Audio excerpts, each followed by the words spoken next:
I am Vakas Nasir, and I welcome you to Jolly Talk Show. Lollipop, lollipop, oh, lolly, lolly, lolly, lollipop, lollipop, oh, lolly, lolly, lolly, lollipop, lollipop, oh, lolly, lolly, lolly, lollipop. Armana Khan is the person I met for the first time. She is the co-owner of the brand Calm. Calm is a brand which has a very beautiful color palette. I mean, there are all the pastels and there's a tinge of Bollywood drama. That was the brand which actually caught my attention. I was like, okay, I want to meet this lady and I want to interview her right now. And she was so cooperative that when I texted her and when I sent her the email, she was like, okay, let's do it. And this is the reason that my first episode got filmed. If it wasn't for Aramna, शायद season 2 अभी तक launch भी ना हुआ होता. And that is why I want you all to know that how she started her business and what is that thing that keeps her bright in the darkest of times.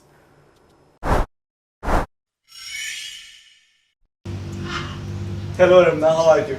Hi Vikas, I'm great. How are you? I am good as well. How's life going? It's pretty good at the moment. Nothing to complain about. It's stabilized a lot since a few months back. Okay. So grateful for that.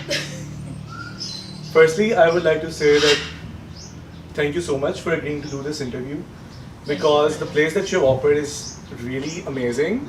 It's This hot box that I put yeah, you in. it is actually great. The gazebo and the trees, the cane palm, like it's like I'm home. Am I?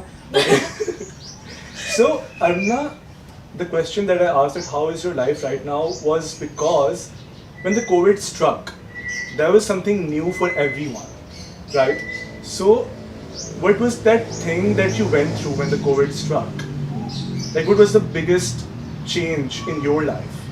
I think that, I was gonna say the change in my life was massive, but I think it was in everybody's life. Yeah. Nobody saw this coming. So I was. But still, if it was massive for you, we cannot invalidate that. Definitely, I'm not invalidating it. Yeah, That definitely not. It changed my life around. Without being so Okay. dramatic, because no fresh graduate really knows what their life is going to be like, and I was part of the class of COVID 2020 graduate. Class of COVID. Yes. Shout out to everybody out there. Who's Yeah, going shout through out what to I all am. all the COVID people who got struck by the wave one way or another. Yeah, and so I graduated from a university in London, and I had to move back home, which wasn't according to my initial plan. Right. So I wanted to stay in London. I wanted to work there. I had built a life for myself in the 3 years I spent there, Exactly. and to leave that without saying goodbye to my flatmate, to my friends, it's just depressing. And it puts you. I And cannot even imagine that. you're getting on the flight and you're thinking, it's like a spring pandemic. It's gonna be over in 2 weeks. I'll be back. But it wasn't like that. The optimism surely was naive. Yeah. But then again, it was 2-3 months of getting used to what had happened. Yeah. But I was incredibly lucky because everybody I loved was with me, is still with me, and that's just something. That is actually really great. Like to be with the people who actually love you and you love, Yeah, and that who, is actually great. and who support you, Who help supports you, who the pull most you important through. thing. Yeah, exactly. Like you, for instance, somebody who has pulled many a people through the pandemic, through what you're doing. So I think, Did I? yes, hero. Okay. Uh, so I think the same happened with me. A lot of heroes in my life showed up and That's great. pushed me through. In starting Calm, in getting a job, in holding that job down, Yeah. in juggling the things that I was doing. So Your job. Arvina, the one thing that I was quite intrigued by and I would really appreciate that, like you're juggling 3 things right now. Or like you were juggling 3 things during the pandemic, you can say. There was your degree, and then you started you can say your child, like you gave Passion birth to a project. child. And Yeah. that was like the Calm, yeah, right? And apart from that, you were doing a job yeah, as a creative manager. yeah. And you were balancing 3 things. I'm not saying that you are the only one who were doing that. People do that. For me, it's not an easy thing because I wanted to do a lot of stuff when the COVID struck, but I was only able to do few things, and I just want to know that what was that thing that helped you balance, helped you maintain the, you can say, balance in your life? I think it varies from person to person. Everybody doesn't have to be that the person who juggles three things. Some people aren't. They're like brilliant at one thing and they do that, through and through. I'm just not that person. I've just, for the past 22 years of my life, yes, I'm 22. I just said that on record. I've always had more than one things on my plate. So for me, it wasn't unusual, and I'm lucky enough to have people who support me during that. So it's not just me, alone in this room juggling three things. I have extra hands to help me, and that like I have for example, like the freelance work I do in London, I have my partner in London. She picks up slack when I have a busy day at my day job, And then for Calm, I have Iman. She's the co-founder of Calm, and she's always there when I'm not, and vice versa. That's great. I actually want to know the story behind Calm, because the thing that attracted me towards Calm was the bright color palette that you chose, the pastels. That's why I'm wearing pastels. और उसके अलावा the slogans that you use, it was like this was something from my childhood, this was something from my past, and I could actually relate to it. So I want to know what was the idea behind Calm, what was the idea behind this clothing brand that you started? So I think the idea did not stem from we wanted to be a clothing brand. Okay. I think it stemmed from something much more fun. Which was, let's make some jokes. Okay. So I'm interested. Like now I'm more interested. I think that's my point of view on the whole thing. Iman is definitely who brings the fashion to the table, right? Okay. So she's somebody who is like, yes, we can make it fun, but we can also make it wearable. Let's make this into a business, okay? Let's not just be out there making jokes. Yeah, let's make money. Yeah, so we brainstormed, and I mean, primarily was born because both of us felt stuck in the COVID routine, and we wanted to do something to like release the creative energy that's kind of inside everybody. And once you do that, once you focus and put yourself into something that you feel makes you happy, it doesn't have to make everybody happy. So when you do that, I mean, life got better for us. So I guess, yeah, it's a baby, it's a good baby, a well-behaved child that pulled us through. So it started with us discussing jokes. I wrote down a few. Some of them did not make the cut. I would like to know them once we are done with the interview. Yeah. Because they were politically incorrect. Okay. Or politically correct, and we're not allowed to talk about it. I would love to listen to those jokes. I will. But then, look at that chicken. Just Yeah, it's my interview. Yeah, that's good chicken. Like, we will interview again. Thank you for the input. So yeah, and then Iman was like, thank you, chicken. I think that's Iman's ruin, that chicken. Exactly, like Iman is like, okay, why are you doing the interview without me? But Iman is the one who suggested the color palette because we haven't seen that in normal day wear, I mean casual shirts and stuff in Pakistan. It was actually really difficult to source as well, the colors.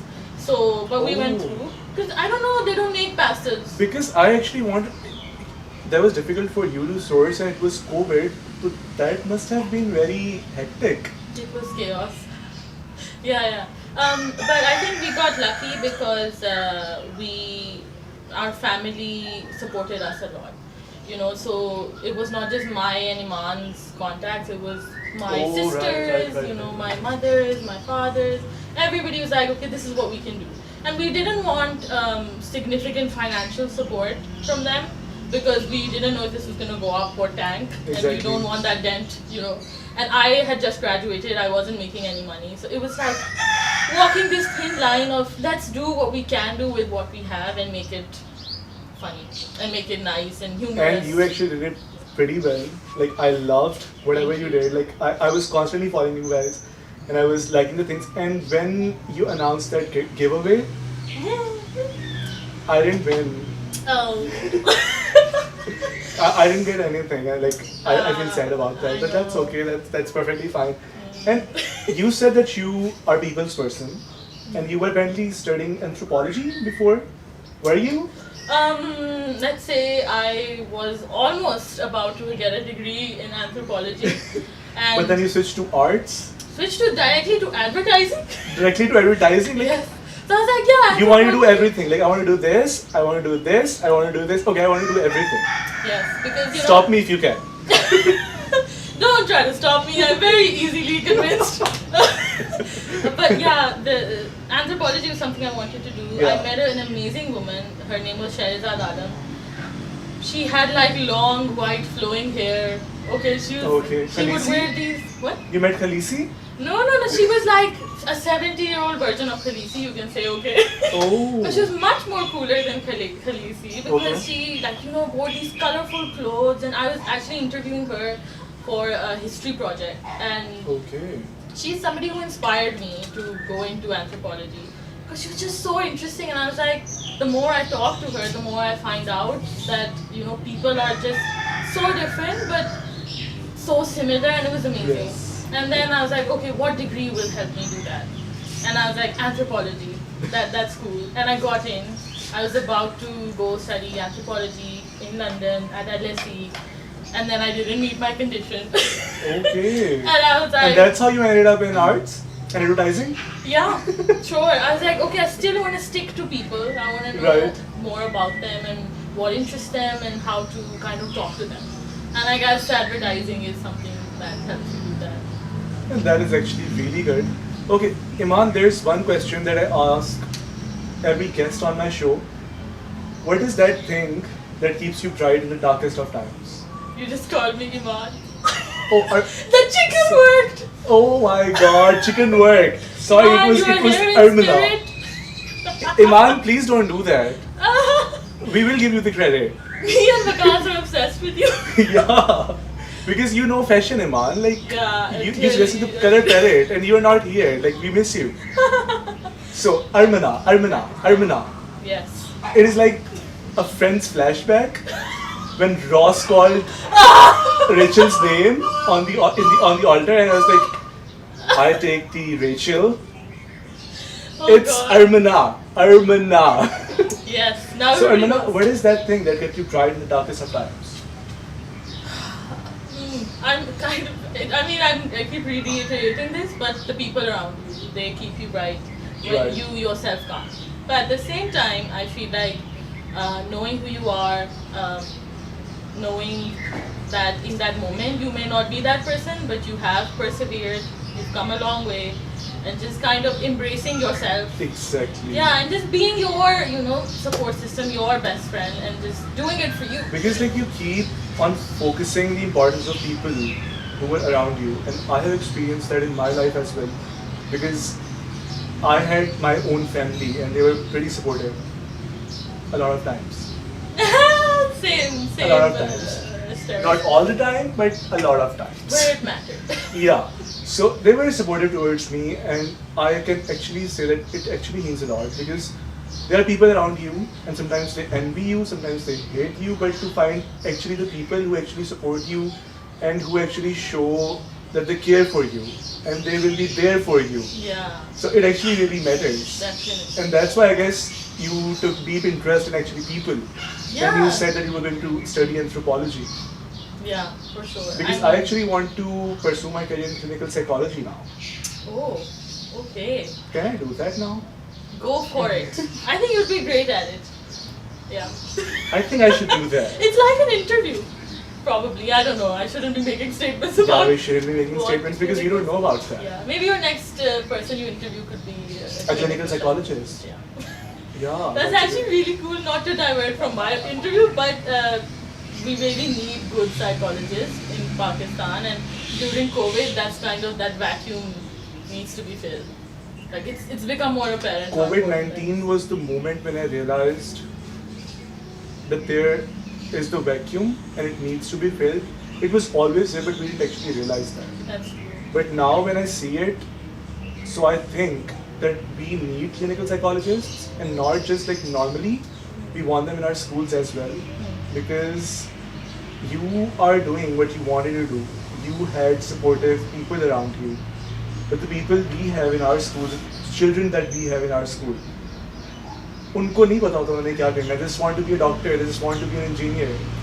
I think ये मसला ये because we are you know, we're all second-hand people in a way, in the sense that nobody's original. We've Yeah. all, you know, been influenced by things and people and everything. Right.